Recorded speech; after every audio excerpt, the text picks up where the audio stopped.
순서대로 사랑과 희락과 화평과 오래 참음, 이렇게 사랑부터 순서대로 가지 않고 오늘 이제 말씀 흐름 따라 좀 가려고 하는데요. 그래서 오늘 오래 참음, 인내에 대해서 살펴보고자 합니다. 22절 첫 부분에 뭐라고 되어 있습니까? 오직 성령의 열매라고 되어 있죠. 마찬가지로 22절, 23절은 성령의 열매라는 것이죠. 그러면 이 열매만 나와 있는데 과연 이것이 무엇일까?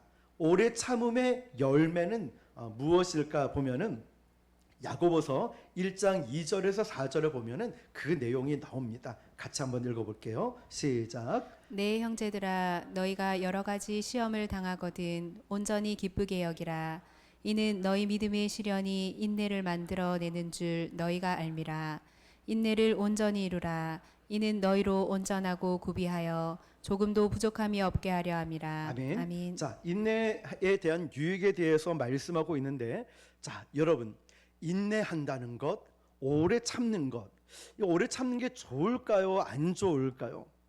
물론 참는 것이, 오래 참는 것이 좋은 것일 수 있지만 오래 참다 보니 또 병이 생기기도 합니다. 그래서 우리는 오래 참는다, 막연하게 오래 참는 것이 아니라 기준이 필요합니다. 무조건 오래 참는 것이 성령의 열매가 아니고 왜 우리가 오래 참아야 되는가, 그 기준, 다시 말하면 그 시작이 어디인가를 구분할 필요가 있습니다. 그냥 참는 것이 아닙니다.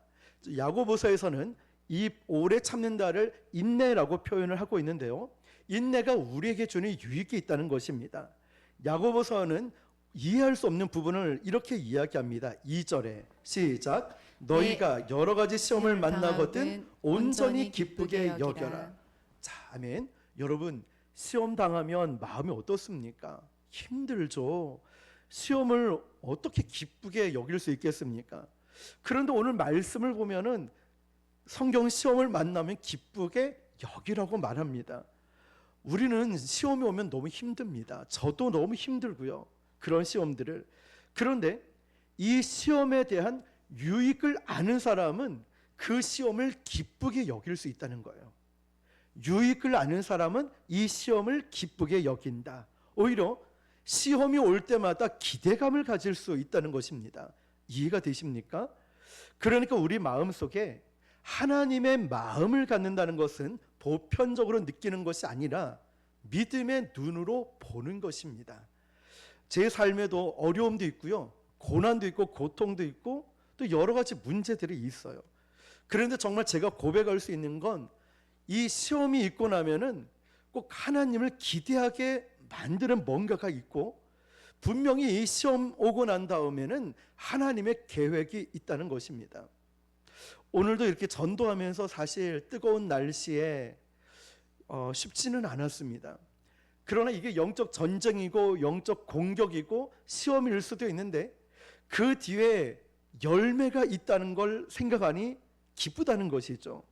성령의 사람은 지금 나에게 무슨 일이 일어나고 있는가, 여기에 초점을 맞추는 것이 아니라, 환경에 초점을 맞추는 것이 아니라 내 안에 무슨 일이 일어나고 있는가가 중요한 겁니다.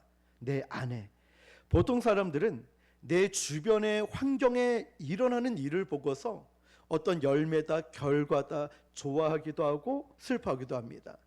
야고보서는 너희들이 시험을 만나도 즐거워하라 라고 이야기를 하고 있는 것은 환경의 문제가 아니라 내 속에서 일어나고 있는 일 때문에 그래요. 내 마음속.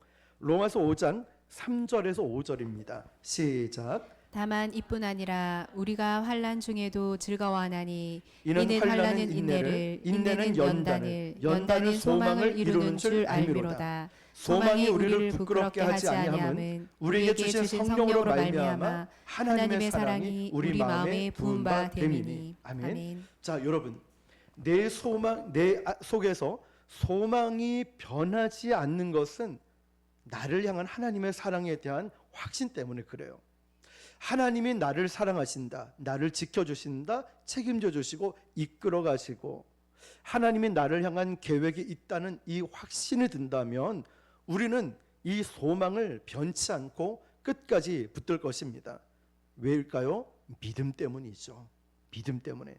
미국에서 일어났던 실화인데요, 토네이도가 마을을 확 휩쓸고 지나가면서 종려 주일에 교회도 토네이도에 휩쓸려 가서 교인들과 목사님의 딸이 죽게 되었습니다. 그런데 그 상황에 그 주일에 부활절 예배를 드려야 되는 목사님이 설교를 하시는데 그런 고통과 아픔이 있음에도 불구하고 의연하게 설교를 하더랍니다. 그런데 그곳을 취재하러 왔다가 예배에 참석했던 어떤 기자가 이렇게 물었습니다. 목사님, 이런 상황에서 목사님의 믿음이 흔들리지 않습니까? 어떻게 그 믿음을 이 상황에서 지킬 수 있습니까? 라고 물었더니 그 목사님이 이렇게 대답합니다. 아니요, 내가 믿음을 지키는 것이 아니라 내 속에 있는 믿음이 나를 지키고 있습니다. 여러분 이해가 되십니까?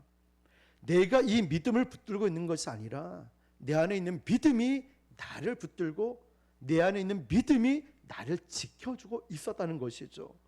많은 사람들이 힘들어하는 여러 문제들, 고통들 때문에 힘들어합니다.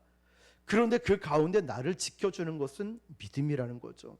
하나님에 대한 믿음, 그 신뢰, 하나님에 대한 그 신실함을 의지하고 있을 때 말입니다. 그러므로 우리가 오래 참는다는 것은요, 내 의지로 되는 게 아니에요. 내가 노력한다고 되는 것이 아니라 하나님이 나를 붙들어 주셔야 되는 거예요.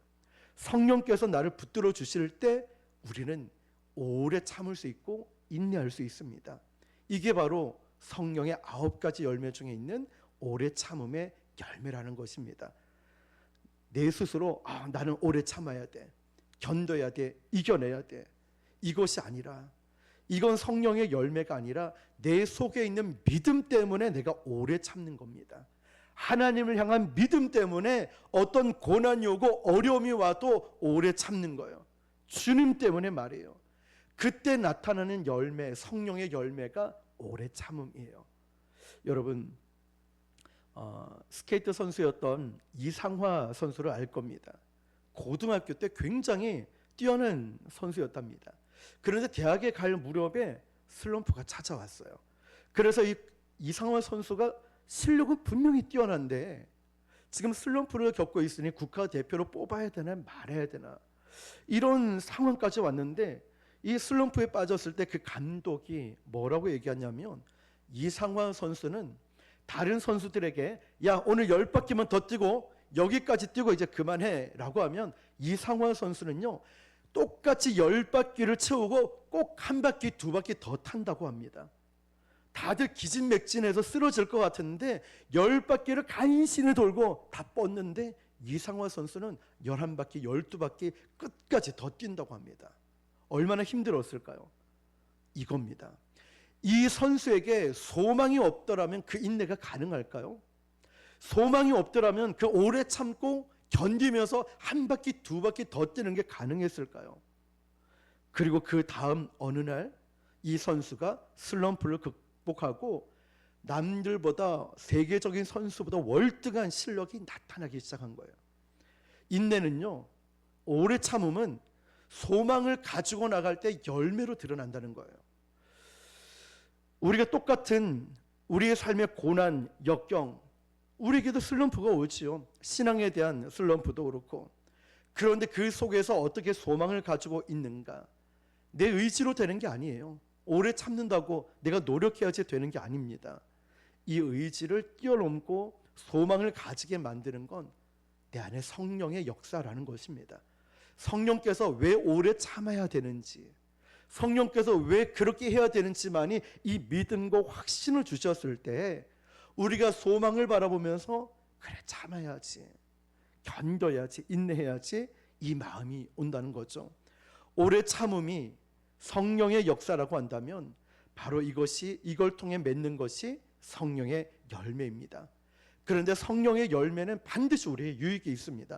야고보서 1장 4절입니다. 시작. 인내를 온전히 이루라. 이는 너희로 온전하고 구비하여 조금도 부족함이 없게 하려 함이라. 아멘. 인내의 목적이 뭐라고 되어 있습니까? 우리로 하여금 어떻게 만들어요? 온전하게 하기 위해서 인내를 이루라고 하잖아요. 인내를 온전히 이루라. 너희로 온전하게 이룰 것이다. 자, 여러분, 인내는 나의 삶의 열매로 나타납니다. 어떻게요? 나를 온전하게 만들어 줍니다. 한 구절 더 볼까요? 히브리서 6장 12절입니다. 시작. 게으르지 아니하고 믿음과 오래 참음으로 말미암아 약속들을 기업으로 받는 자들을 본받는 자 되게 하려는 것이니라. 아멘. 기업으로 본을 받게 된다는 것이죠. 저와 여러분이 오래 참음을 이루게 될 때 성경에 나타난 인물들의 특징을 보면 대부분 오래 참았던 사람들이에요. 그런데 기억하십시오. 내가 오래 참아야지 이런 것이 아니라 성령께서 주시는 역사, 그 마음이 있을 때 우리가 오래 참음을 갖게 되고, 그 오래 참음을 가지면서 맹목적으로 오래 참는 것이 아니라 소망을 바라보는 것입니다. 자, 그렇게 인내했던 사람들인데요. 저는 말씀을 준비하면서 생각을 해봤습니다. 사람들이 저를 보면 보편적으로 아주 건강하게 봅니다. 그런데 저도 나이가 좀 들어가는 것 같아요. 죄송합니다. 건강한데 언제부턴가 아프면은 크게 아프더라고요. 끙끙 앓고요. 막 이렇게 막 몸살을 하면서 아파요. 저는 막내하고 같이 잠을 자는데 한날은 제가 얼마 전에 막 이렇게 아프니까 얘가 제 옆에 안 와요. 무섭다고. 너무 이렇게 끙끙대면서 이렇게 아파서 이렇게 몸살하고 이러니까 얘가 제 옆에 무서워서 못 자겠대요. 그런데 그 아픈 상황에서도 제가 수요일 예배 드리죠. 금요일 또 해야 돼요. 새벽에 또 주일날 설교, 찬양, 기도인도 많지 않습니까? 다 감당을 해요. 그런데 제가 몸이 아파서 끙끙대면서 눈도 풀고 정말 힘든데 표현을 안 하려고 애를 쓰거든요. 애를 쓰고 있는데 꼭 제가 그렇게 아프고 몸살하고 힘이 없고 이럴 때 설교하고 끝나고 나면 어김없이 어떤 분이 연락이 와요. 목사님, 오늘 설교에 너무 은혜 받았습니다. 나는 아파 죽겠는데 오늘따라 왜 이렇게 은혜가 되는지 모르겠습니다. 평소에는 연락도 없고 말씀도 안 하시는데 제가 아프고 나면 꼭 아픈 상태에서 설교하고 나면 그런 말씀들을 종종 하셔요. 그리고 지난번에 제가 B형 독감에 걸렸을 때도요, 정말 눈도 풀리고 마스크 쓰고 전도하러 나갔는데 많은 분들이 목사님, 오늘따라 얼굴이 왜 이렇게 좋아요? 나는 눈도 풀고 기침도 나고 아픈데 그런 말씀들을 하셔요. 그런데 제가 생각을 해봤어요. 왜 이분들이 그런 말씀하실까? 왜 저분들이 나에게 그렇게 얼굴이 좋고 또 말씀에 은혜된다라고 말씀하실까 생각을 해보니까 제가 그때는 가슴으로 설교를 하더라고요. 무슨 말이냐면 제가 설교할 때 하나님, 제발 이 아픈 모습이 표현되지 않게 해주십시오. 하나님, 제가 혹시나 다리가 휘청거리거나 설교하다 쓰러지지 않게 해주십시오. 그런데 그런 마음으로 설교를 하다 보면 아픈 성도들의 마음이 막 설교하면서 느껴지거든요. 그러니까 가슴으로 설교가 되더라고요. 아픈 것으로 끝나지 않고 그 경험을 통해 하나님은 온전한 삶으로 만들어 주시더라고요. 우리가 이것을 안다면 우리도 분명히 어려움도 있겠죠. 그런데 이 오래 참는 것을, 유익을 우리가 온전함으로 살아낼 수 있다면 하나님의 마음을 헤아리지 않을까요? 내가 인내한다는 것은 분명히 힘듭니다. 그런데 내 삶의 축복이라고 하는 것을 이야기를 할 때, 하나님의 역사하심과 은혜를 이야기할 때 인내하는 나의 삶이 달라진다는 것이죠. 다시 한번 오늘 본문 야고보서 1장 4절입니다. 한 번 더 읽어볼게요. 시작. 인내를 온전히 이루라. 이는 너희로 온전하고 구비하여 조금도 부족함이 없게 하려 함이라. 아멘. 인내를 온전히 이루라고 했어요. 오래 참음이죠. 내 힘이 아니에요. 하나님이 주신 마음이에요. 그런 이 인내의 결과가, 열매가 온전하고 구비하여 조금도 부족함이 없게 만들어 주신다는 거예요. 그러면 하나님이 나에게 그것을 주시기 위해선 때론 고난도 주시고 문제도 주시고 아픔도 주시고 상처와 어려움도 주신다는 거예요. 그럼 우리 한 가지만 더 살펴볼까요? 고난하면 대표적으로 떠오르는 한 사람이 있지요. 욥이지요. 욥기 23장 10절, 우리가 처음 불렀던 찬양이죠. 시작. 그러나 내가 가는 길을 그가 아시나니 그가 나를 단련하신 후에는 내가 순금같이 되어 나오리라. 아멘. 내가 가는 길을 다른 사람은 몰라요. 알아주지 못할 수 있고 내 속마음을 헤아리지 못해요. 누가 아십니까? 하나님이 아시는 거예요. 다른 사람은 몰라요. 나도 내 자신을 잘 모르는데 내가 가는 길 오직 그가, 하나님이 아신다는 거예요. 그가 나를 단련하신 후에 내가 순금, 이전 성경에는 정금같이 나온 데 있죠. 욥은 많은 고난을 당했어요. 친구들에게 배신을 당했습니다. 너무나 힘든 상처가 있었어요. 그런데 그 고난의 시간들을 지나면서, 오래 참고 인내의 시간을 지나면서 욥이 고백하는 겁니다. 내가 이 시간 지나고 나면, 내가 단련을 받고 나면 무엇같이 나온다고요? 순금같이 나온다고. 이 시간만 지나고 나면, 하나님이 나를 단련하신 후에는 내가 순금같이, 하나님이 지금 나를 순금으로 만들고 계시는구나. 불순물들을 다 없애주고, 불신앙도 없애주고, 헛된 것 쫓아가고, 헛된 자랑들 다 없애주고, 하나님이 나를 순금으로 만들어 주시는구나. 그 어느 날 욥이 그 훈련받고 있음을 깨닫기 시작한 거예요. 그래서 이렇게 고백을 한 거죠. 그래서 욥은 처음에 고난당할 때 이해를 하지 못했습니다. 왜 내가 고난당해야 되지? 왜 나만 이런 일 당해야 되지? 억울한 거예요. 이해가 되지 않는 거예요. 내가 정말 이해가 되지 않는 일들이 사실은 고난보다 더 힘들잖아요. 왜 나만 겪는 고난이냐고. 그래서 욥이 이렇게 고백하죠. 이제 그것을 다 지나고 나니 내가 그때는 하나님을 귀로 들어서 알았지만, 그런데 이제는 내가 하나님을 눈으로 봅니다. 하나님을 만난 거예요. 내가 내 스스로의 삶을 내가 내세울 것이 하나도 없구나. 그리고 그 고난 가운데 하나님이 나를 훈련시키고 계시구나. 이걸 고백하게 됩니다. 여러분, 우리의 인생을 한번 뒤돌아보십시오. 우리 인생을 뒤돌아보면 어린 시절부터 초등학교, 중학교, 고등학교, 대학교, 남자는 군대를 가고 갔다 와서 결혼하고, 때로는 아픔도 사고도 어려움도 있죠. 그런데 그 과정을 지나고 나서 우리에게 자연스럽게 또 만들어지는 게 성숙이라는 거예요. 우리 자녀들을 가르칠 수 있고 훈계할 수 있는, 나도 모르게 내 마음은 아직도 청춘 같은데 나는 벌써 이렇게 나이가 많이 차서 천국 갈 날이 가까워져 가고, 우리 인생의 마지막 준비를 해야 될 때가 가까워져 가고 있다는 거죠. 우리는 고난을 통하여서 성숙이 만들어지죠. 어린 시절에 부모 없이 자란 아이들이요, 빨리 성숙을 하게 되죠. 철이 들고. 제가 양산에 대안학교 수업을 12주를 했거든요. 월요일마다. 그런데 이 아이들 가면은 이제는 이제 한 4주 5주 지날 때는 주차장까지 올 때 나와 있어요. 목사님 이러면서 안겨요. 남자아이들이. 좋으면서도 눈물이 나요. 이 엄마 품에 안겨 있을 이 아이들이, 초등학생들이, 우리 막내보다 더 어린 초등학교 2학년, 3학년, 4학년 아이들이 목사님 이러면서 안기는데, 아빠 품에 안기듯이 안기는데, 안아주는데 꽉 안기는데 제가 눈물이 나더라고요. 아침부터. 그 아이들은 굉장히 철도 빨리 들고 성숙하겠지만 엄마의 사랑이 그립지 않을까라는 생각도 들었습니다. 고난을 많이 겪어본 사람은 참 그 삶의 이야기를 들어보면 깊어요. 대화가 깊고 마음이 깊어요. 말도 함부로 내뱉지도 않고, 뭔가 그분 옆에 있으면 참 삶의 지혜도 배우게 되지요. 왜냐하면 일반 사람이 겪을 수 없는 고난들을 너무 많이 겪고, 그것을 통해서 그분은 성숙해져감을 느끼죠.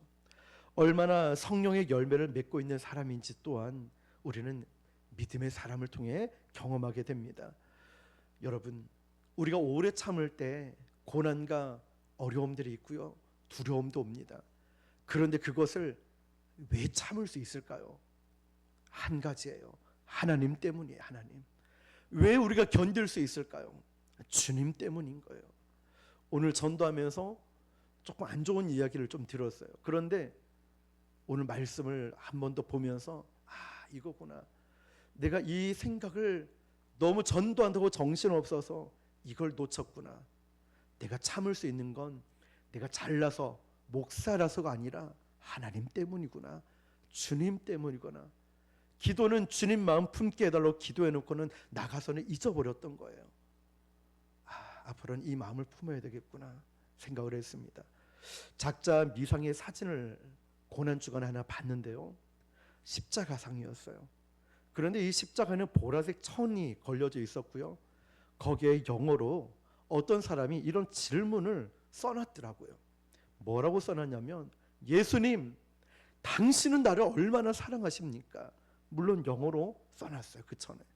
그랬더니 예수님이 손을 쫙 벌리면서 이렇게 말씀했다고 해요. 내가 이만큼 사랑한다고.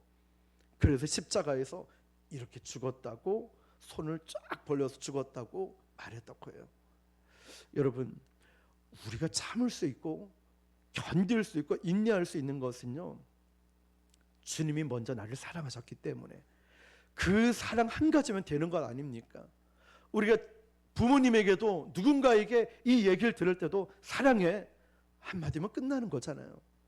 우리 신앙 역시도요, 하나님의 사랑 이거 하나만 딱 체험한다면 끝나는 거예요. 다른 여러 부수적인 게 아니라, 그래서 예수님이 부활하시고 나서 수제자에게 베드로 찾아와서 네가 이 모든 것들보다 나를 더 사랑하느냐. 사랑이면 돼. 자, 여러분, 다 견딜 수 있지 않을까요? 주님이 우리를 사랑한다, 그거 하나면 되는 거죠. 등산을 하다가 처음 가는 등산길은 참 힘듭니다. 제가 우리 교회 이전 전에 어떤 한 청년을 전도하기 위해서 매주 목요일마다 등산을 갔어요. 매주 갔어요. 산이란 산은 이제 다, 그 청년은 키도 크고 아주 멋진 청년이었어요. 그런데 이 청년이 얼마나 이 덩치에 비해서 또 여성스러웠는지 테이블보를 챙겨오고 김밥도 싸오고, 남자의 청년이에요. 김밥도 싸오고 과일도 후식으로 싸오고 커피도 병에 넣어가지고 가져오고, 다 먹고 나면 또 테이블보 딱 접어가지고 가방 메고, 아주 세심한 청년. 올라가다 보면 이제 오이도 깎아서 주고 또 핫바 뭐 초코바도 주고 이래요. 매주 가면서 다양한 사람들 만나고 이런 생각이 들었습니다. 그러니까 어느 정도 올라가면 정말 힘든데, 정상을 바라보는 게 아니라 힘들 때 어떻게 하냐면, 내가 걸어온 길을 봤습니다. 걸어온 길을 보니까 깜짝 놀랍니다. 야, 저 높은 산을 내가 벌써 여기까지 올라왔네. 그러니까 돌아가고 싶어도 내가 온 길이 아까워서 힘을 내서 정상까지 가게 되더라고요. 그리고 또 올라가게 되죠. 올라가다 사람들에게 물어보면 뭐라고 합니까? 내려오는 사람에게 얼마쯤 왔어요? 라고 물어보면 다 왔대요. 항상 그런 말 하죠. 저도 내려오면서 써먹어 봤어요. 다 왔다고. 그런데 여러분, 그 얘기를 믿고 우리는 정상으로 또 갑니다. 그런데 진짜 신기한 게 뭐냐면, 그렇게 힘들게 올라갔는데 내려올 때는 그렇게 쉬울 수가 없어요. 그냥 그 이유가 뭐냐면, 한번 와봤던 길이기 때문에 그렇죠. 여러분, 오래 참음은 성령의 열매 중에 하나입니다. 그 목적은 나를, 저와 여러분을 온전하게 하고 구비하게 하여 부족함이 없게 만들려고 합니다. 그러나 그 온전함을 이루기 위해서 고난을 주시기도 하고요, 이해가 되지 않는 아픔을 주시기도 하고요, 이해가 되지 않는 어떤 문제가 있기도 합니다. 무조건 오래 참는 것이 아니라 하나님이 주시는, 성령이 주시는 힘으로 우리가 인내하고 오래 참을 때 나를 통해서 성령의 열매가 나타날 것입니다. 오늘 저와 여러분들이 다시 한번 이 말씀을 가슴에 새기면서, 내 힘으로 오래 참는 것이 아니라 성령이 주시는 힘으로, 주님이 주시는 힘으로 오래 참을 때 여러분, 저와 여러분 삶에 이런 성령의 아름다운 열매가 나타날 줄 믿습니다. 저와 여러분이 그러한 믿음으로 승리하시기를 주님의 이름으로 축원합니다.